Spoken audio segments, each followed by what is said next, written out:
Okay, so as you can see, we've got a little gym set up off our golf cart. I mean, we've got resistance bands, we've got medicine ball, we've got an impact bag, got a couple light implements that we swing. But I mean, this all can be done in a gym. It can be done with cables and med balls, or it can be done at your house. You don't need a lot of equipment. And this isn't strength training. What we're trying to do is we're trying to train coordination patterns for golf. So it's reprogramming your neurological system, and it's using the aid of resistance, weight, unstable surface, and learning to run downhill, really, to create it. So I've got the golf club in my left, I got the resistance band in my right here. I'm gonna try and move these away in harmony and unison. As I swing my right arm away, I'm going to let the left work with it. You can hear some tension in my voice. That's the band creating that. Rod's going to talk us through how he uses this to kind of warm up the start of his swing. Yeah, I think this is a really good feel, because one of the things you want to do when you do a lot of training in the gym is you want to tie it to how you're going to use it on the golf course. I think that's probably the most important thing. And a lot of what we do, I'm always thinking about how I can tie this, you know, to my swing while I'm playing golf. And there's I feel a lot of things, especially for the start of my swing, when I have just a little bit of resistance here.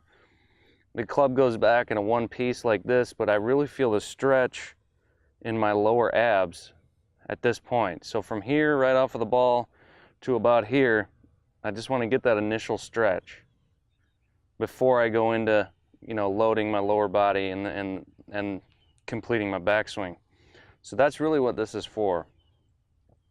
Just really getting to feel that stretch to about as far as you can do. I'll just do this a couple times just to get the feel and the warm up. So you can hear, even with this small little movement, the tension in his voice, you know, the fact that his core is actually working. You know, I think very few people understand there's a lot of whine from inside out. If your muscles are firing right, you know, your core is getting wound up tightly like if you were wringing water out of a towel. And that's working. That's what's driving the turning of these shoulders. And that's only if it's done in an efficient pattern. You know, if everything turns together, there's no real coil or torque, and things are much harder to time out or create power from. Good. So you can see Rye doing a little variation as he kind of skaters off the same move. I mean, you know, helps him create opposing forces, I would say, even more of like a pitcher's feel, bracing as you load up. Yeah, as you see there, I stepped a little bit farther back just to get a little bit more resistance as I started to feel it. But one of the things you can really feel when you use just a little bit of resistance and a golf club is that when you have the weight pulling, your body will move it in the proper manner. Everybody's body's a little bit different.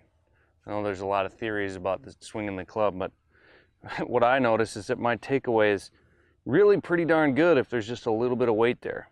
When the club travels back on a good plane, gets in a good position. I think that's really interesting. I hear that time and time again from my guys as you know, we've done some of these videos, and then as we train day to day, it's like if I just move it correctly, I don't have to worry about if it's on plane.